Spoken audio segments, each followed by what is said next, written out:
Live from the world's capital markets, here are the latest financial headlines brought to you by News Factory. Hello and welcome to Friday's Daily Financial Report. The last session saw the dollar drop 0.3% against the yen. The stochastic RSI is giving a negative signal. The Bitcoin pair plummeted 3.6% in the last session. According to the Williams indicator, we are in an oversold market. The gold-dollar pair saw a minor dip of 0.2% in the last session.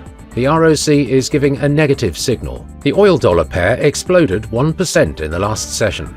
The stochastic indicator is giving a negative signal. And now let's hear what our chief analyst picked up for us today.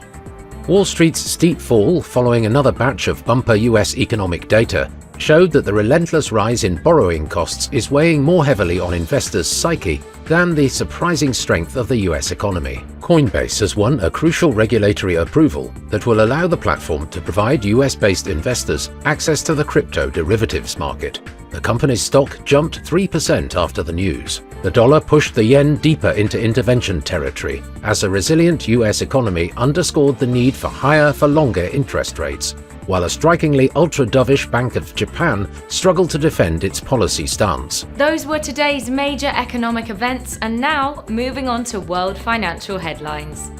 The US Baker Hughes US oil rig count will be released at 1700 hours GMT.